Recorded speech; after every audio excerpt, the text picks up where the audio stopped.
Welcome back to the Dirthead Shed. This time it's time. What do you want me to say? Welcome back to the Dirthead Shed. This time it's a big project and we're getting it ready for ultimate adventure. It's like summer camp for grown-ups and 4x4s. I said I'm gonna hit the jukes. I'm trying to keep it on the level.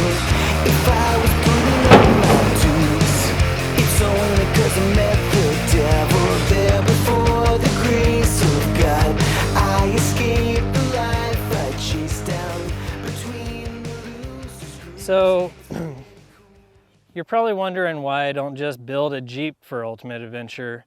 Jeeps are cool, but it's really hard to stand out in the crowd in a sea of Jeeps. Showing up in another Jeep, it doesn't really set you apart. So I always try to find something a little bit oddball, something that's got good parts to start with, and this time I started with this 08 Ford Super Duty. It's a F-250, so it's got all kinds of good parts underneath it. It's definitely going to stand out in a crowd because you don't hardly ever see full-size trucks on the trail, let alone one that's as new as this. It was really hard pulling the trigger on a truck like this, knowing how cheap I typically am. So I'm going to build it. I'm going to build it strong. It's going to be tough. I'm going to do my best to try and not smash this thing to smithereens. But, you know, anything happens on the trail. We're going to get it into the shop. We're going to start tearing it down. We're going to build it back up. And hopefully by Ultimate Adventure, which is not too far away, this truck is going to be bad to the bone.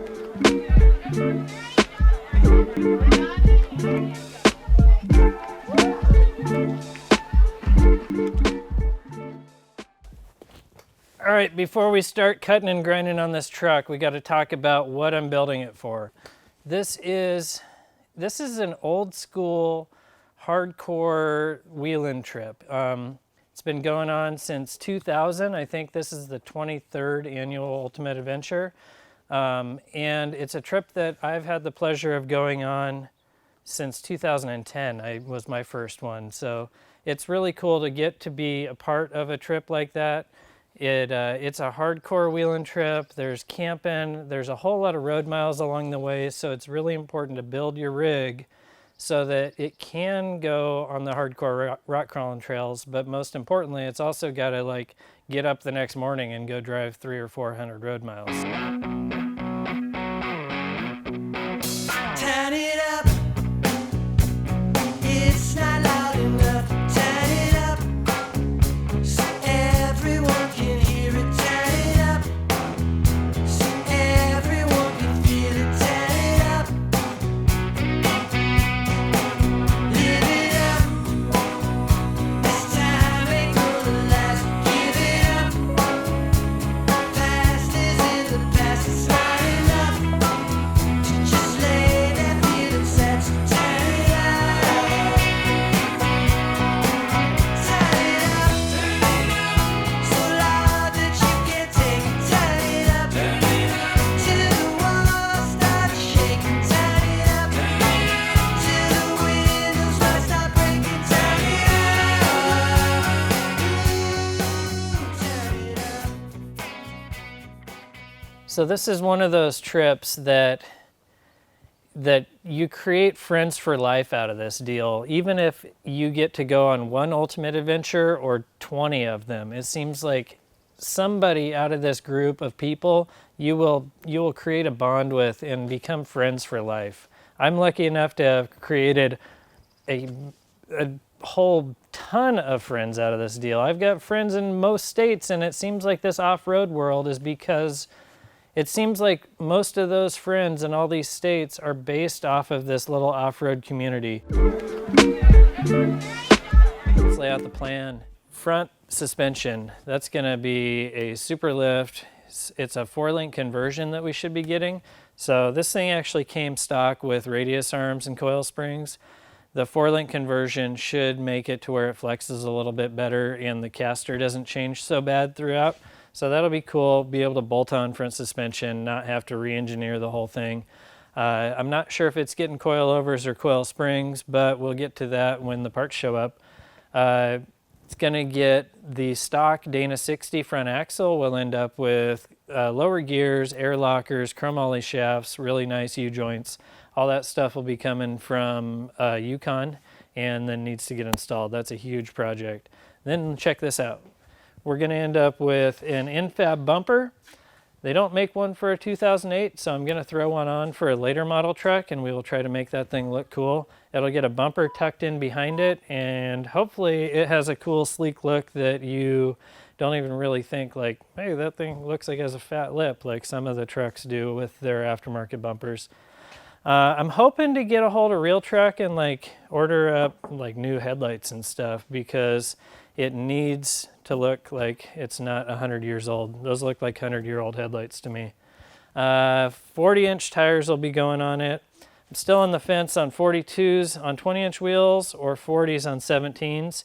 I think I'm going 40s on 17s because that is a tire size that I have used many times and it works really good. It should look like a big red Ford truck by the time we're done, but it'll end up with rock sliders that go basically from wheel to wheel. I've got to sort out a roll cage of some sort because that's actually like, that's a required item. I can't really get away with a wimpy roll cage, so we're gonna start tearing out the interior and figuring out what kind of space we have to work with. The back of the truck is pretty boring.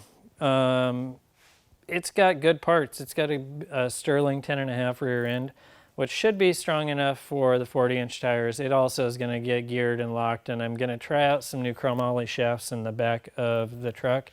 So that'll be cool. The bumper, this thing doesn't leave much to be desired, and it has trailer hitch that's hanging down way too low and spare tire underneath. So all that's getting yarded out. It should end up with an N-fab bumper in the back, and then I will figure out how to like integrate some side protection in when I build that. So it'll get a cool looking bumper on the back, but a bunch more high clearance than this. I mean, we're talking probably between lift, wheels, and tires, that whole bottom of the bumper should be like 12 inches higher than it is now. The rear suspension on this, that's like a big hot button. I don't know what route I want to go. I really like building custom suspension, but in the time frame I have, I really wish that I could just order up some leaf springs and just bolt them on and be like, dang, that works good. So we will find out what parts roll in and how froggy I'm feeling, because if I don't have cool leaf springs, I think these stockers are going to have to go away, and I'll end up building some custom suspension because that stuff's fun. I love seeing trucks flexing and working, and even though it just like looks like a work truck, when that thing's all twisted up, it should be pretty cool. The first step on this thing, I think, while I'm waiting on parts, I got to be able to keep working on things that I have control of, and that's going to be roll cage. So it's time to get the seat out of this thing, start fitting some tubing in there, and figure out a plan for the cage, whether it's all internal cage like traditional style, or if I'm going to try and do some external cage so that I can protect the cab a little bit. I own this truck and I want to own it for a while, so I kind of feel like it might be necessary to protect the cab a little bit so that those doors open and close this winter when I'm driving it to work.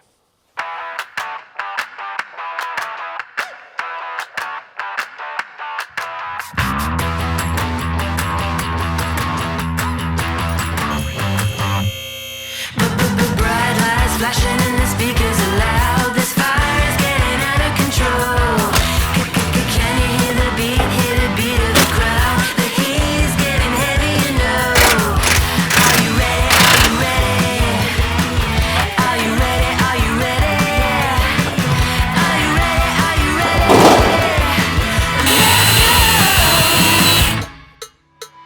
I wanna get connected. I'm electric and I'm ready for more. Expect the unexpected, 'cause I'll be taking names when I'm dancing in the flames, yeah. Trying to do this without killing myself or dropping my tools on the ground.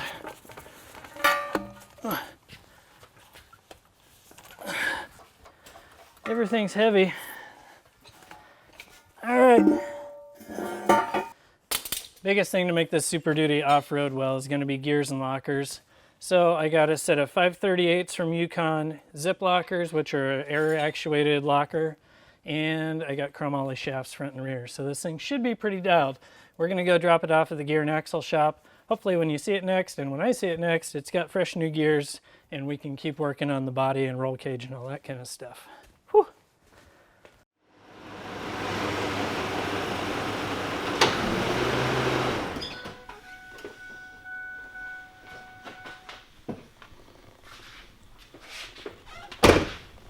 Check it out, we're back from the gear shop. Right now I think it's time to start figuring out the real fab work and get started on roll cage and rock sliders. It's going to be kind of a big deal, but I feel like I at least got to get started. I got to sort of tear the band-aid off, you know what I mean?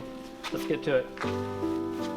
First things first, I got to get the seat out, but before I get the seat out I want to make sure that like I have an idea of where the seat is, like how close I got to get the tubes to the panels, because there's not a whole lot of space between like the shoulder of the seat and the plastic panel here, so it's kind of like important to take some mental notes, maybe even grab my phone and take a couple of pictures so I can kind of have some idea of where everything's landing.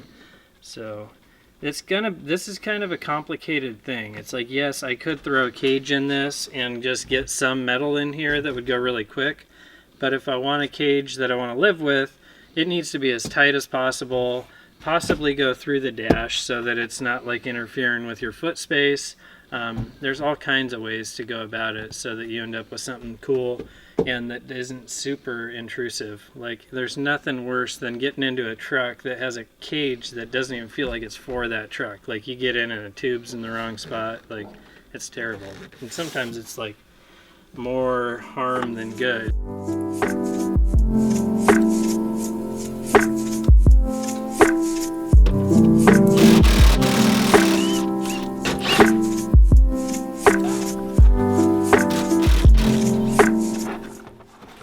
This seat looks light, Dave. Should I just watch you get it out? Yep, I got this. Mini trucker, old school mini trucker. We used to do this all the time with our Toyotas. There, let me help you there. I got it. Don't touch it. This thing is big and heavy and gross. Oh, there's a sucker. For you. Do you weld the Cheetos and Fritos into the cage as well, or? Man, you know what's funny? It's like people buy trucks with vinyl floor mats and they're like, I got vinyl so I can just like hose the truck out. There's still like a body control module under there. So don't hose out your rubber floored truck. Just because it's got rubber floors doesn't mean it's waterproof. This is like the debate as old as time. My grandparents were going over this. Internal roll cage or external roll cage. There's like benefits to both. There's like drawbacks to both. And I'm kind of trying to go through this truck and be like, all right, I like the truck and the interior how it is. It's cool, it's clean, everything works. I want to do a rad like race car style light bar along the front with like 6 off-road lights so that it kind of has this desert racer look. If I do that, it's going to have tubes coming back here and it's going to have tubes up here. So I'm like, if I got that much tube up here, what's the difference if I just like have a tube coming down here, drop through the fender, and call that my A-pillar for the roll cage? Is that bad? Is it cool? Is it like gonna make my truck look taller than it already is? So I'm basically kind of going through all this trying to figure out what's gonna look cool, what's gonna work really good, and what I can get done in the time I have.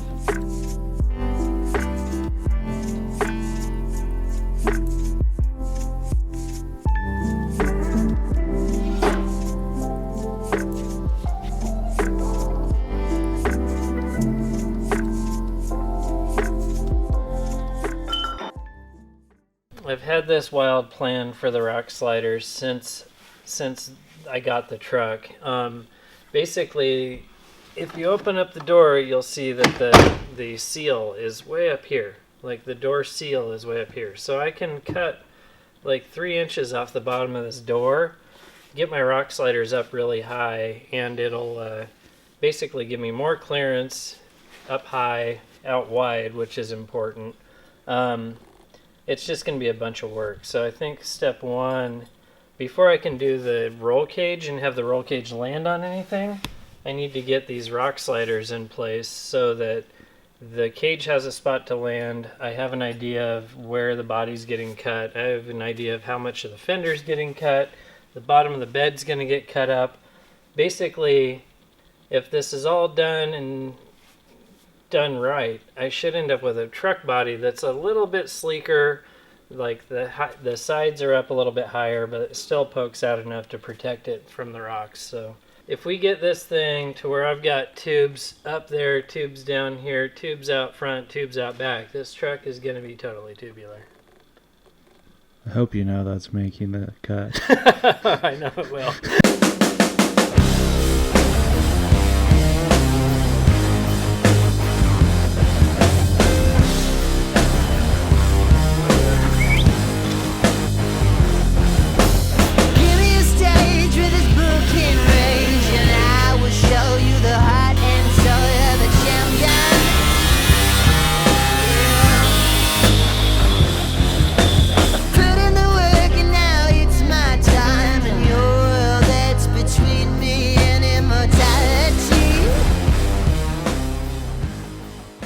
Success! Alright, I got all the sheet metal cut. Hopefully it was in one shot and done.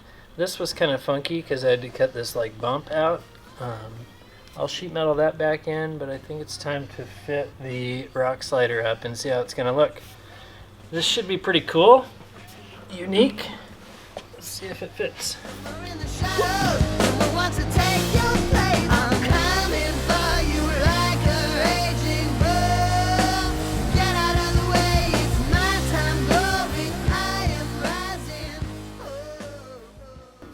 I think we're good. Modified these off-the-shelf sliders to fit this truck. Modified the truck to fit the sliders. The door opens and closes. I'm going to go ahead and tack these things in place, and then that'll also give me a starting point for where I'm going to tie the roll cage into. I think it's all going to come together pretty smooth.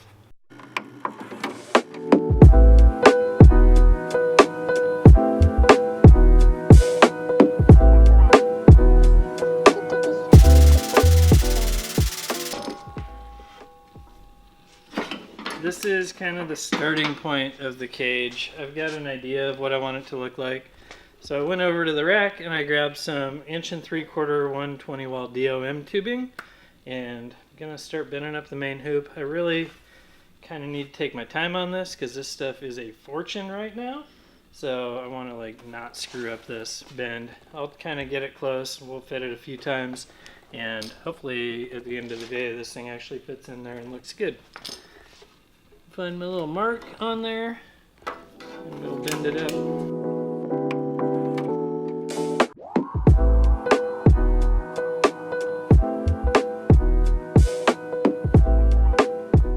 I grabbed some 1 3/4 DOM and I like bent one side of it.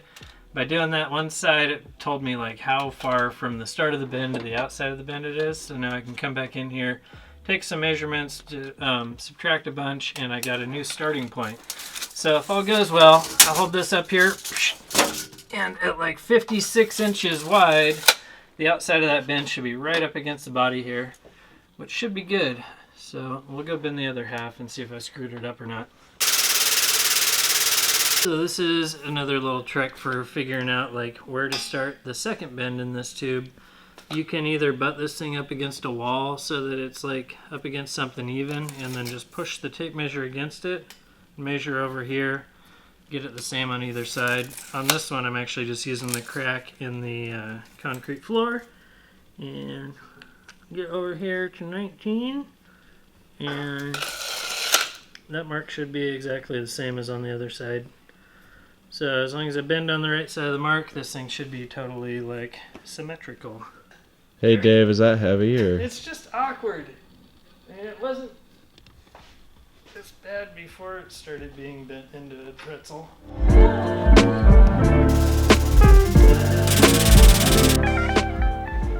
Success! The main hoop for the roll bar is going to work. I was able to get this done in one shot.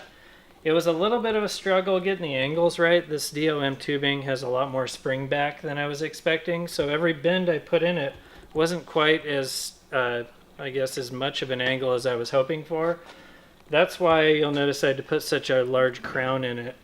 The crown isn't a bad thing though. That was able to bring all the angles into where they would fit inside of the cab of the truck, but it also sort of puts this crown in the roll cage so that if you do go upside down, it's harder for it to push past center. So I would call that a win. I've got to get in there and do a ton of work to drill through the floor to get this thing to drop in, and I would really like it to where the legs of this thing actually tie into the rock sliders. So if it's all said and done, it'll all be tied together, it'll be one unit, and it should be super strong. But I got a whole lot more work to do before this thing is a finished up roll cage. There we go, Louis Viten. This thing is coming along. It's a big build. This series is gonna get good. It's already got cage going in, rock sliders going on, gears and lockers, but if you keep following along, you're gonna see the whole suspension build, wheeling, and more. Thanks for watching the Dirthead Shed, brought to you by Real Truck on this one.